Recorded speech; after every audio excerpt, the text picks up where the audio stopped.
Welcome to the Postgame show presented by the Maroon Club, enhancing 23 Division I sports. Join the Maroon Club today, and our player of the game brought to you by Coca-Cola. Experience the Coke side of life. Scott Barr stands by with Fran O'Hanlon and our player of the game, and that is Bryce Scott. And I'm also here with Coach O'Hanlon, and we'll go to him first. Coach, you asked for your team to be competitive here today. Right from the very start, they came out and gave you a lot. Yeah, we competed today, and that's what we need to do. I mean, we're not going to just step out on the court and be able to run teams over. And we were hustling, we were on the boards, we were on the floor, and against a very good basketball team that's very well coached, and we needed that. Certainly during your timeout, you're asking your players to think a lot more than X's and O's. Is this a team that's still learning the system? Yeah, it is. But I was also, some of our upperclassmen have to do a better job, thinking the game, But yeah, I mean, some of our young guys need to think the game a little bit better, and it's a learning process. Certainly seemed like there were a lot of tight times when you really needed a basket, and you got them from guys like Klanuski and player of the game Bryce Scott. So that has to be heartening as well. Oh, absolutely. I mean, these guys came out, they were ready to play. They were ready to play yesterday and the day before. And, that's what we needed to do. We had to be ready. We got to be ready to practice. We got to be ready to play. Thanks, Coach. Great effort today.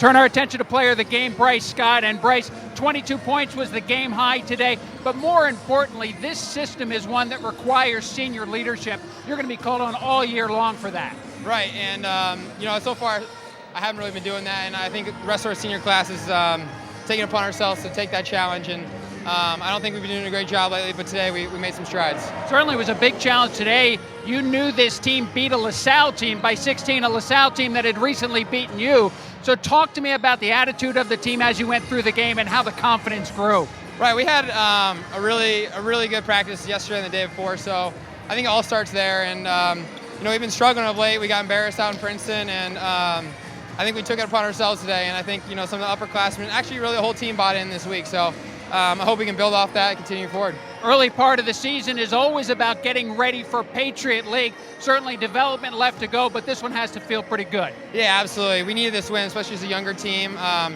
a ton of experience, and it always feels good to beat Penn.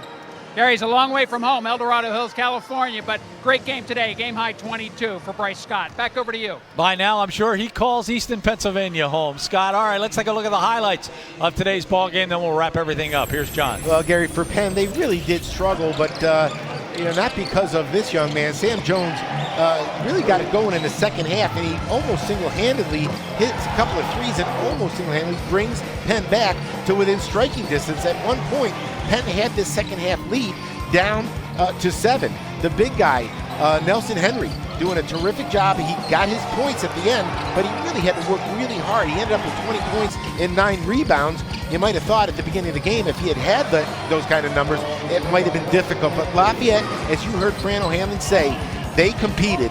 Primarily, this guy on the inside, Matt Klanuski, the big sophomore, doing a terrific job, and 15 points, 9 rebounds. And Gary, at halftime, he had 2 points. I'm not sure what the rebounding stat was, but he was a dominant force. And for a long time, until that final run by Bryce Scott, I thought he'd be our Coca-Cola player of the game. But having said that, here's Bryce Scott. Kicking it outside, Klanuski again showing his versatility, stepping away from the basket. Here's Bryce Scott hitting a big three. That might have been the dagger right there, because he knocks down that shot as Penn was creeping closer. Again, off the screen this time, they don't help on him. They wait for him to shoot the jump shot. He sees the opening, he gets to the rim. And boy, I'll tell you, Bryce Scott just hit every big shot down the stretch. But it wasn't just one or two guys.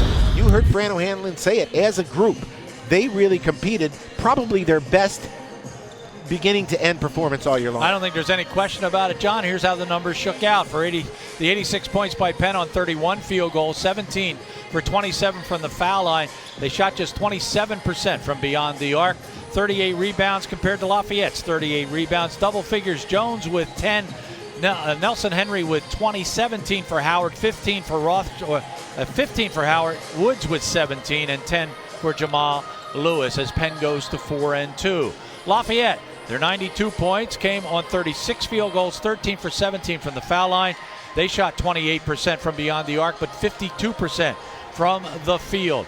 Double figures out of Matt Klanuski with 15 and 9 rebounds. Lindner with 22. Scott with 22. Boykins with 15. and Palace Zalise with 11 points and 7 rebounds in the ball game. Lafayette goes to 2-4 at 2-0 at home, and they've got St. Francis on Wednesday night right here at the Kirby Sports Center. You can watch that ball game streamed live on GoLeopards.com. My thanks to Scott Barr. He'll be back with us for Game 2, and John Leone and the RCN television team headed up by Rick Kehoe. We will be back with you at exactly 4:30 for Game 2 today when the Lafayette women take on St. Peter's. For now, I'm Gary Laubach. Goodbye for now.